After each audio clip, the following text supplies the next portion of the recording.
Clément, you're making a praline? Yeah. Oh, those look beautiful. Thank you. For my bitter and toasted, I'm making a chocolate and ganache tart with a praline toasted hazelnut and then coffee mascarpone cream. So right now I'm just dipping my toasted hazelnut in the caramel just to make a nice decoration, some volume to my tart.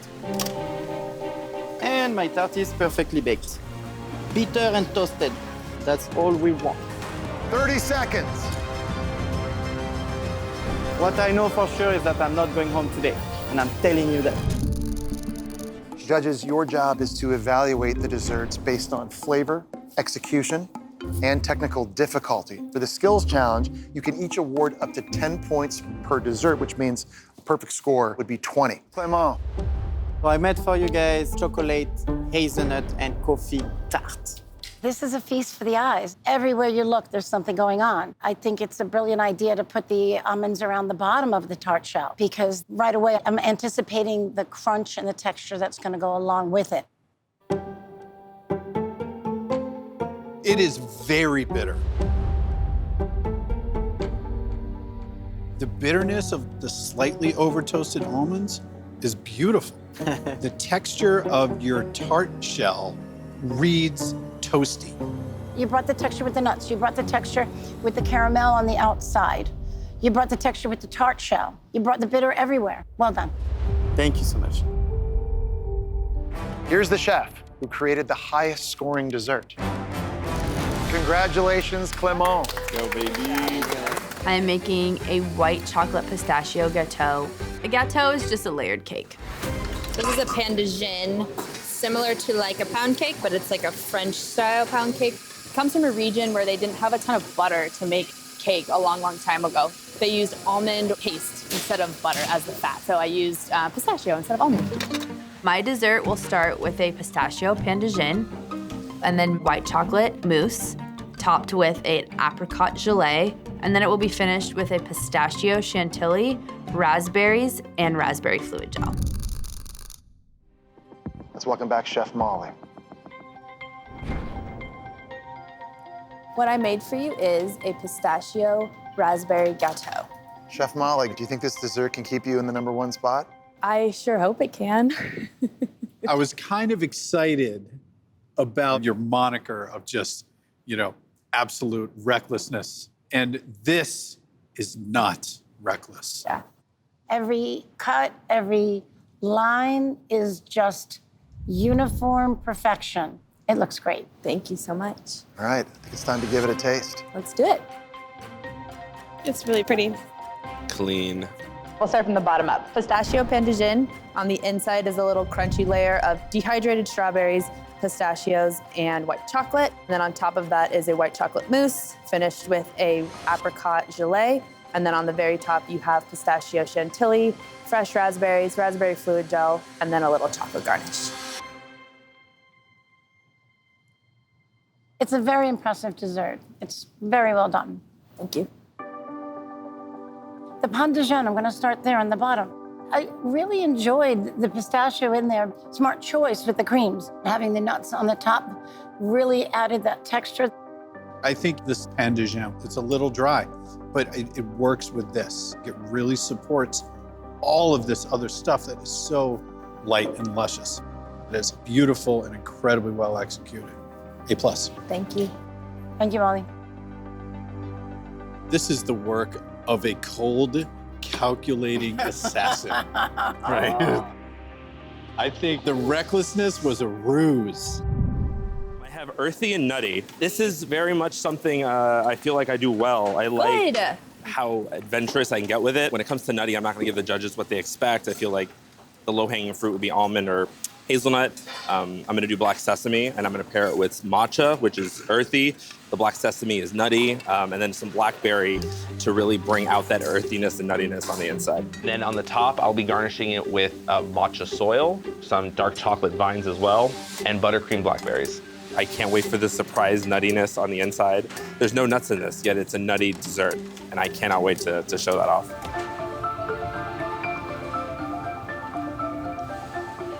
Chef Florencia, Are we doing more chocolate for the master chocolatier? I actually got the dark and indulgent. Right now, my cake is in the blast freezer. I'm gonna do a brownie base, gianduja mousse with a salted caramel cremant and some crunchy dark chocolate feuilletine. Yeah, I guess when you think dark and indulgent, of course it's chocolate. It has to be. And I'm gonna put on top of the cake some chocolate truffles brushed with gold, so it's gonna look even more indulgent. I'm filling it up with the flavors that are inside the cake. When they bite into it, they're gonna have like the cake inside the truffle as well. Maurice here is the chocolate master, absolute #1. And I really want to do this chocolate perfect. Chef Florencia is on a mission, people. Watch out. So I got ombre and light. So we're gonna make a mousse cake a little darker on the bottom, and then it kind of gets lighter at the top, both flavor and texturally. Okay. We're gonna do a raspberry puff quinoa crunchy base, raspberry jelly, a sponge cake that's gonna be soaked in a little bit of raspberry syrup, so it's a little ombre. And then I'm working on right now, which I should taste, white chocolate mousse, which is the main part of my entremet. How is it? Oh, it's so good. I love white chocolate mousse. Yeah, and I infused it with a little bit of vanilla bean and bay leaf. Interesting. Yeah, and I think it's gonna go really nicely with the raspberry, kind of like that earthiness that you get when you just pick a raspberry off the bush. To decorate, I'm gonna spray the cake ombre. It's gonna look like a big raspberry. I got earthy and elegant. I'm not gonna play safe. I'm using really unique flavors that sometimes tend to be a little bit out of the ordinary, like malted milk. So malt comes from barley, and when you toast the malt powder, you ended up with this like really nice caramelized earthy notes. I am making a roasted malted mousse, almond cake. I'm gonna have a roasted almond praline with an intense vanilla cremant. My decorations, I was like, why would I use them more when I can actually make this geometrical form and make it my own? I'm going to actually sculpt dunes, like really earthy. And then we're going to be putting a chocolate decor around just to give that elegance. I'm just putting so much pressure on myself to like really stay on the top. Duff Omri, we're making a big change to the Master Challenge judging. This time, you're not gonna know the identity of the chef who made the dessert. The assignment here was geometric mousse cakes. Ooh, look at this. Look at that. The theme here is nutty and earthy. Yeah, I think geometry really meets earth and organic. I think it's a very good balance of both. If I see this at a bakery, I would buy it. Yeah. All right, let's see if it tastes good. Nice. Look at that. It looks so sexy. I love those layers. Black sesame mousse with blackberry jam, matcha sponge cake, and dark chocolate crunch. The mousse is the perfect texture. Black sesame is really peanut buttery. You know, it's really good. It's just got that nuttiness. So good. Good job, good job. Oh, look at that. That looks nice. That's Florencia, right? Yes, it is. Judges, indulgent and dark. I really dig this a lot. It's like these gold bars and like this soft velvet. It is indulgent. It is dark. You know what? This looks really good next to your watch, right? Look at that. Yeah. Like that's. Yeah, I think the execution of the geometric theme is well done. Ooh, Okay, girl. that It's is so good. decadent. Look at Duff's face. He love won. that. Okay, winner. All right, I'll see if there's anything in this gold bar. I really hope there is. Oh, it better be. Oh yeah. What? Ooh. Salted caramel cremant, feuilletine crunch, and caramel truffle. This is rich and it's indulgent. You have got chocolate, and you've got caramel, and you've got crunchy stuff, and it doesn't let up. This is the real gem because the finesse on the chocolate shell, and there is 3 textures on the inside. Whoever did this actually used the crema, caramel, and the mousse on the inside. Great respect, very cool. Well, I can't wait to see how you score this. There you Yeah, great respect. Good from job, Mars. dude. That's Shine, amazing. girl. When we grab the champagne. Yeah, right. Okay, no big deal. Big Paporu. The theme here is ombre and light. As far as ombre goes, they did a fantastic job. Very, very clean work. Yes. Are you ready, guys? Here we go. Is it an ombre inside? Oh, that's nice. Look at that little jiggle. Oh. Okay, this is sexy looking. Boom. Oh, look at that. Perfect. Amari Gouchon said something I did was sexy. Like, whew, man, mama's like feeling good. Judges on the menu. Raspberry and cream entremet with vanilla bay leaf mousse and puffed quinoa crunch. I get the bay leaf. That's incredible. And I actually really like it in here. Yeah. Like something like herbal like that with the raspberries is really good. Not disappointed. Very, very pleasant cake. I love the quinoa puff. It's not something we often see. I think it brings lightness and it elevates the cake. Oh my God. Guys, I'm dead. Good, good. You did Good job. How are you feeling? I just died. I went to heaven. Good job. I didn't hear any complaints. I'm like, I don't know. Are you happy? I'm like, Good job. You did great. Judges, the theme here is earthy and elegant. How do you want to look? When I think elegance, I think refinement, high tea, perfection. Sure. And this is the complete opposite in a good way. It's very organic to me. It's very earthy and perfectly executed. Parallel lines are very geometric. I believe this is the first cake that we had that wasn't made in a mold. Kudos to whoever made this. I have no idea what to expect. Me either. Wait. Ooh. The layers are very well defined, very elegant. Oh, look at that. And you're tasting for malted crunch base with almond cake, vanilla cremeux, malted almond praline, and malted mousse. Stuff is loving it. Yeah, he loves it. It tastes like a cereal, a breakfast cereal from my childhood. The vanilla crema is a very clever way of bringing almost like a vanilla ice cream flavor into the dessert. You cannot even stop that. Look. I can't. It's so 9 good. cake and he's still at it. It's so good. It's delicious.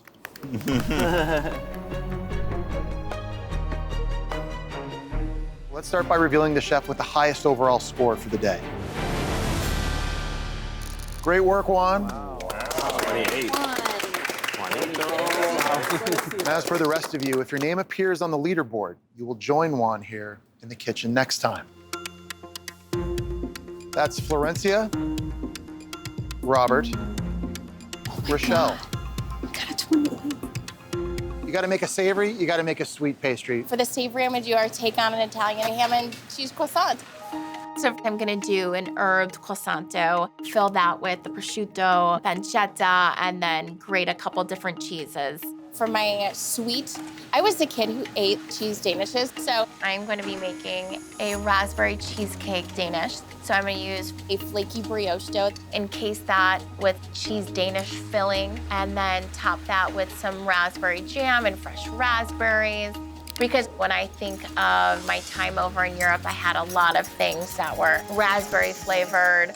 So the two pastries I will be making are a tomato and mushroom cacciatore savory Danish and a cannoli croissant. And then it's gonna be finished with little cannoli cream, some candied kumquats, fresh pistachios, and I'm gonna dip it in chocolates. Whoa, It's gonna talk be to me so about good. it. So it's gonna be chocolate croissant-based pain au chocolat fold with a kind of reverse lamination technique on top. That sounds Us amazing. ladies have it You're too. doing it, you're representing.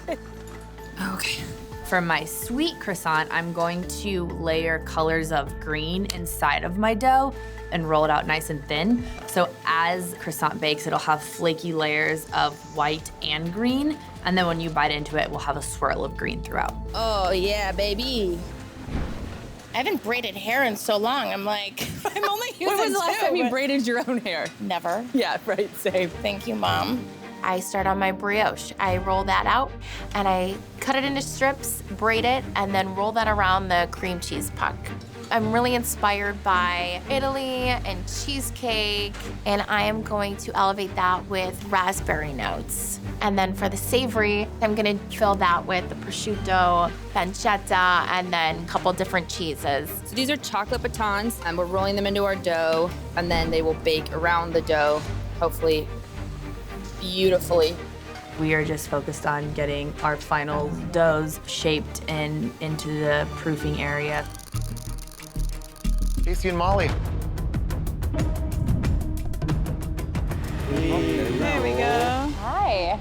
Tell us about your pastry shop window display.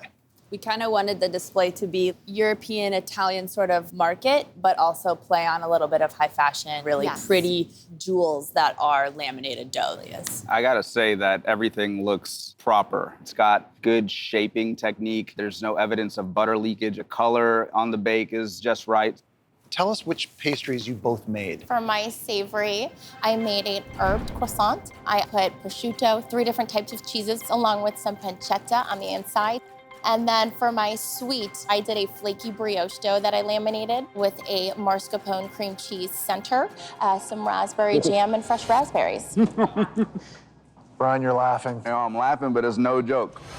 Doing a laminated brioche and also doing a more traditional croissant dough, it's already difficult. So within the competition, to execute both of them is quite impressive. And your sweet, it melted in my mouth. It had everything that I was hoping that it would have. Your savory, it is so flaky on the outside. And just when you think it couldn't get more delicious, you get a mouthful of pork. This is truly delicious. Thank you. Thank you. 2 great weeks for Casey. Yep. We're now gonna move on to Molly. So I made a cannoli croissant and then a ricotta and tomato cacciatore savory Danish. I love the idea of a cannoli croissant. It's super cool. Nice bicolor lamination. The filling is so much lighter than I thought it was going to be. I mean, it really is like a cloud, especially against how crispy the outside is. This was naughty. Thank you, guys. I needed that. Let's move to savory now. It's so much garlic, and it is so good. Good, I'm nice glad. and flaky on the sides. I'm finding that the inside is a little bit more dense, but I don't know if it's a bad thing because it's kind of a pizza. Chef Casey, Chef Molly, thank you both so much. Nice job. Thank you. Thank you, Chef. Thank you. Good job. Good job. So let's begin by seeing which team earned the highest combined score. Congratulations, Casey and Molly. I was not expecting that at all. Great job. Okay, let's take a look at your individual scores. Casey, 46, and Molly, 41. Good job, John. Happy with that. Chefs, you've both earned another day in this kitchen. Thank you. Amazing. Thank you guys so much. So I took toasted corn kernels. A toasted corn kernel is just what it sounds like. It's a corn kernel that's really salty and fried. To innovate it, normally people, when they think about the corn kernels, they think of it being crunchy. I'm doing the opposite texture profile, and I'm going to a panna cotta smooth. So a panna cotta is basically heated cream, and you can infuse it with different flavorings. In this case, I'm using toasted corn. So a fancy pudding. This is what's going to be, I'm molding the panna cotta in. I want to have corn in many variations. So I'm going to be making a candied corn kernel crumble, pickled corn. So I want to add a little depth of flavor, so I'm charring the corn before I pickle it. And to decorate it, I'm going to use fried corn silk. Right now I'm popping, so this is sorghum, popping sorghum. So basically what it should do in theory is make mini popcorn kernels popped. Popping, are you popping? I am popping. Look at that. I take the corn silk off the cob and I throw it in the fryer for about a minute. Really what happens is it becomes kind of like a very thin, sugary tweel. They are edible, and so it adds a texture, it adds the height, and do the popped sorghum on top. Oh, look at that. That looks really good. Thank you, thank you. Chef Chris, welcome. I got the toasted corn kernels. So it's a toasted corn kernel panna cotta. This is beautiful. Thank you. Literally elevated, super clean. The panna cotta is beautiful. The caramel is great. Oh, and the popped sorghum is such a clever idea. And then all of a sudden, just this little piece of pickled corn kind of comes in there and just brightens up your day. It looks so tasty. I want to have some right now. The way that you thought about the ingredient, the corn itself, kind of almost transcended the world of pastry. Put it on the menu. Thank you very Now. much. Thank you. Thank you. For real. Thank you. Perfect. Let's go to the leaderboard to see who claimed the top spot.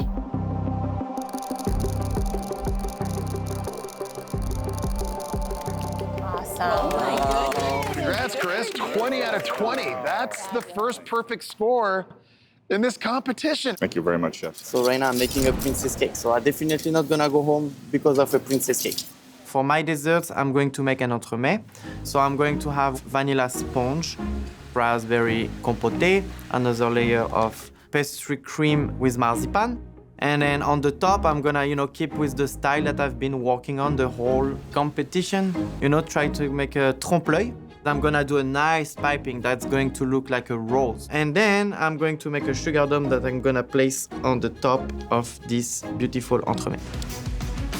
Now I'm going to pipe my rose on top. So I'm gonna spray my cake. How's it going, Clement? Oh, that looks gorgeous. Thank you. Adalberto, hi. How we doing? I'm doing good. My baked components are baked. Good. I got the Black Forest cake. So what are you gonna do on this cake? Because you have to reinvent this a little bit and innovate this. So I decided to go pâte choux way. Huh? So I'm making an eclair, basically. Okay. I'm making a pâte choux crown that is gonna have a cherry flavored ganache, dark chocolate chiffon, topped with some cherry compote. It's gonna be decorated with chocolates and cherries. Good luck. Thank you. 3 minutes left. Fall to the bottom of the leaderboard and you will be going home. Ay, Dios mío. Oh my gosh, with 1 minute left, Clement is actually trying a sugar dome. I put the ring, I pour the sugar, and then I press down. And actually it's creating a ball in between the ring and the plastic wrap. And that's where it's creating this dome. I think this dome is going to be the touch that's going to impress the judges. 5, 4, 3, 2, 1. That's it. So gentlemen, our chefs took key components from classic desserts from around the world and used them to make a whole new dessert. Oh, look at that. Pretty. Gorgeous. All right, this is a interpretation and an innovation of a classic princess cake from Sweden. I think this is spectacular. I immediately knew it was princess cake. I mean, that isomalt dome, absolutely perfect, crystal clear. This is the innovation I was looking to see on Ultimate Baking Championship. All right, well, let's give it a taste. I mean, whoa. Ooh.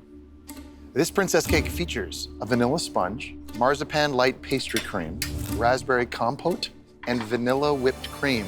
Super fresh. The sponge itself, really tender. The cream is nice too. and I think the raspberry, there's a delightful chunkiness to it. This chef absolutely knows what they're doing here. You did such an amazing job, like always. Thank you. Like always. Thank you. Good job. Black Forest cake. This is fascinating. Right now, I'm completely mystified. Tell me more. Which is a good, like, that's a good sign. Right. Pâte choux crown, cherry liqueur ganache, dark chiffon cake, cherry chantilly, and cherry compote. The pâte choux is delightfully chewy. And it's holding in all this other just creamy, luscious, gooey, cherry, fruity stuff. And I think that this is an astoundingly innovative way to present Black Forest cake. 5 years ago, I competed on a Mari's competition, School of Chocolate, and I was a winner. So I feel like I don't only have the pressure of everybody saying this is one's challenge, but also I don't want to let Amari down. I am going to be doing a Japanese-inspired entremet. Then I'm going to make it look like the Zen garden. Yeah. Cool. What's the inspiration for this dessert? Japan, literally. And have you been to Japan? I've never been to Japan, but I love their culture, I love their flavors. So what I'm gonna be doing is a streusel with genmai.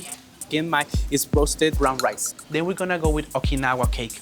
Okinawa is a type of sugar. Imagine like a really dark brown sugar that has that really dark flavor. Genmai cremu, salted caramel, and a genmai mousse. I want it to look like a sandbox with dark chocolate sides, a chocolate wreck, a bonsai with a little bit of 13% on top. You work with chocolate all the time. You're very good with chocolate. Well, I mean, I understand chocolate. The things that you can do with chocolate, people really get wow. Yeah. So it's a really interesting dessert. It's like art. Exactly. Made of chocolate. Yep. Bonsais are not perfect. Bonsais have a really irregularities into it, and that's what I really wanted to showcase. Now I'm making the leaves of my bonsai. This is white chocolate. I put 3 different tones of green, pass it through a strainer, and it makes it look like real leaves. This is a really interesting dessert, but I also want to make it interactive. So I'm adding the rec using modeling chocolate. I'm making the trois chocolats dessert, the trois chocolats entremets. It's basically having those different layers of chocolate brownie, then hazelnut, chocolate crunch, chocolate mousse, white, the milk, and the dark. It's going to be like a very dramatic flower on the top of my entremet. And, you know, show off like the maximum skills. This is going to really help me getting the first place over one. The judges are looking at the skills that you put on this cake. I always try to like bring new techniques to impress. Then they are like, wow, we need really to watch out after him. Beautiful.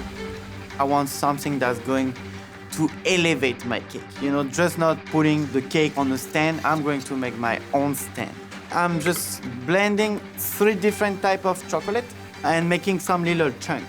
Once it's set, unmold it, and then I take a super hot towel and then I just like clean it and make it smooth. The goal is to really show the skills of chocolate. Different technique, different texture. I would do anything it takes to win this competition. I love it. Chefs, can we have your attention, please? Oh. Here we go. Uh-oh. We would like 2 special decorative chocolate pieces for the judges' table. Of course you do.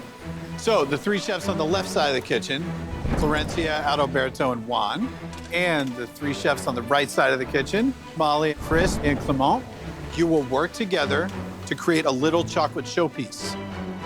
I'm tempering right now black and white cocoa butter. I'm gonna start to temper the chocolate for the showpiece now. Perfect.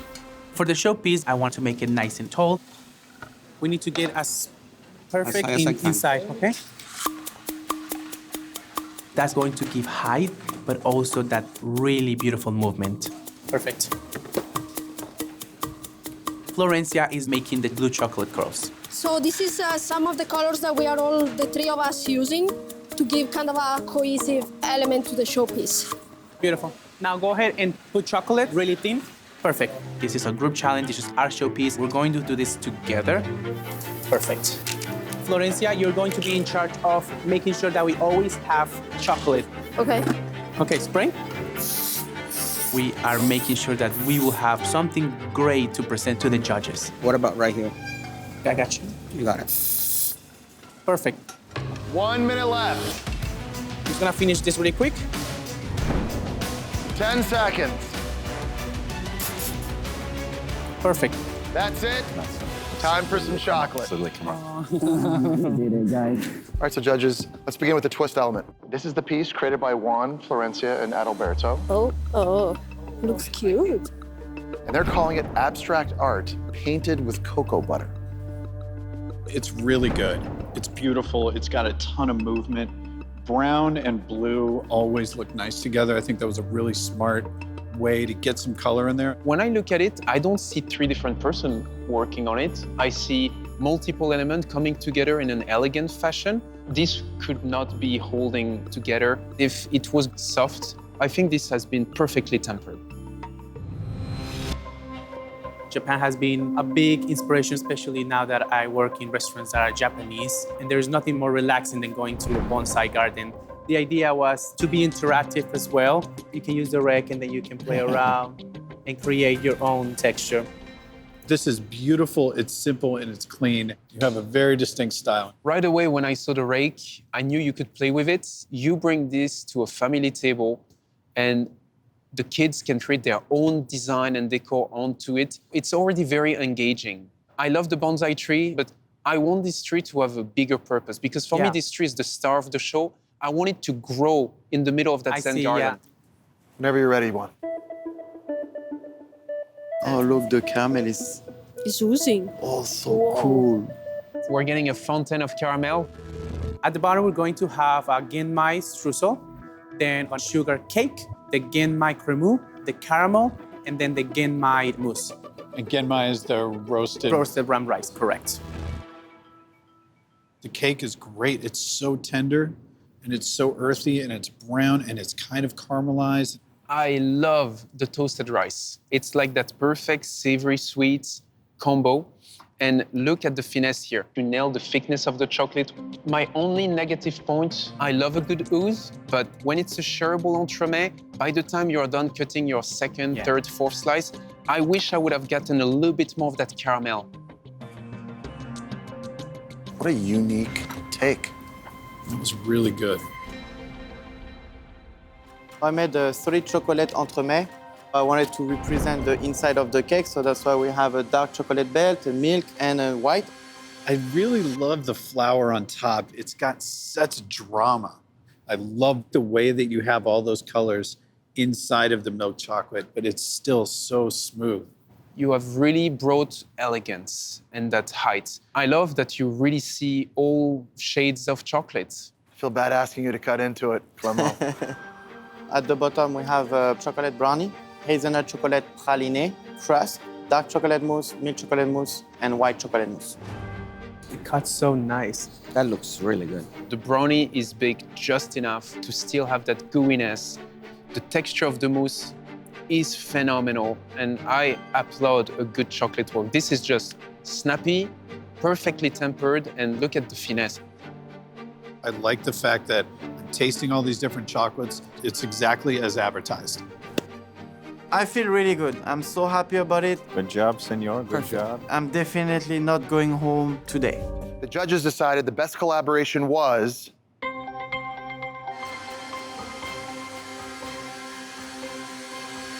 the abstract piece made by Juan Adalberto and Florencia.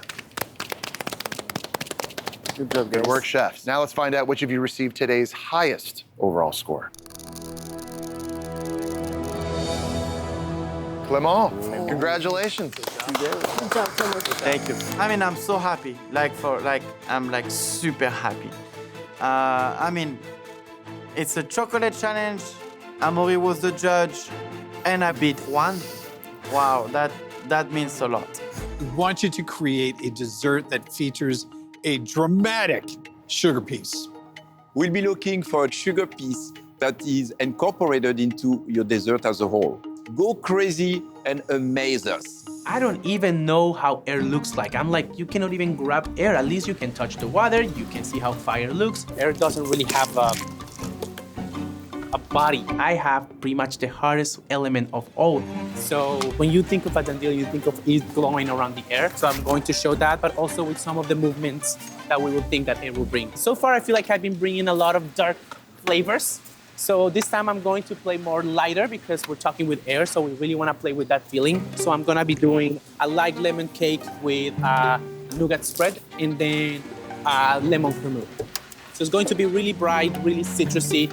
It's going to play really well, especially with the dandelion. I will be creating a white sugar showpiece that will resemble the movement of the earth by utilizing the dandelion. So I'm gonna be pouring the sides and my base. But I'm also going to be pulling dandelion stems, and I'm also going to be using the ribbon technique around the showpiece. I just want a little bit to swirl. I'm gonna be pouring my sugar into my ring mold with 2 colors. That way I add some movement into it, and then I use these noodles to give me the shape of the dandelion.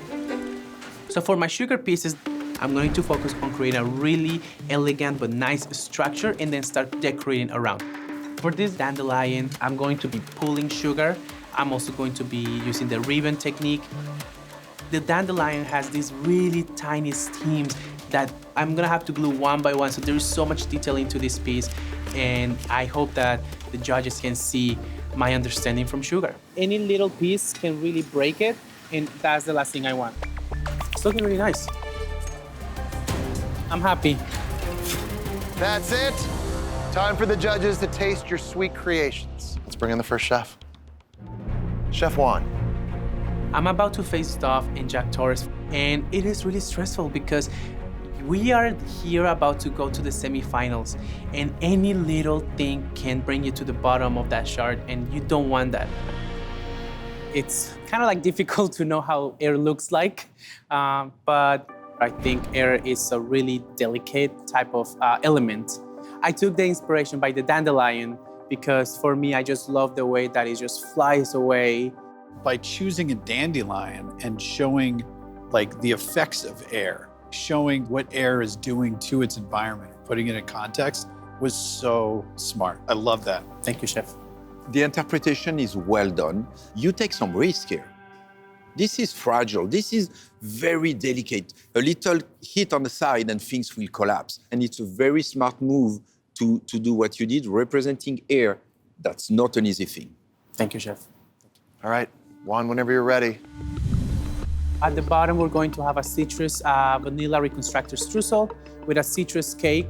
Then on top of that, there is the nougat spread, then lemon cremeux, and then a lemon meringue. You put a lot of work in there. 5 different layers, plus the chocolates, and good flavor. They work well together. We have some crunchiness, we have some softness. Air, again, a very light cake. A little bit on the sweet side for me. Thank you. This tastes absolutely delicious. Big lemon flavor, delicious crunch on the bottom. Congratulations, Juan. Thank you, thank you. It was good. Good job, Juan. Beautiful. One of you rose above the rest to the top of this leaderboard, and that chef is Juan. Good job, Juan. You finally got back to number 1. How does that feel? Oh, it feels great. It was a big challenge. It was really hard, but I'm glad that my dandelion paid off. Juan, you are the first Ultimate Baking Championship semi-finalist.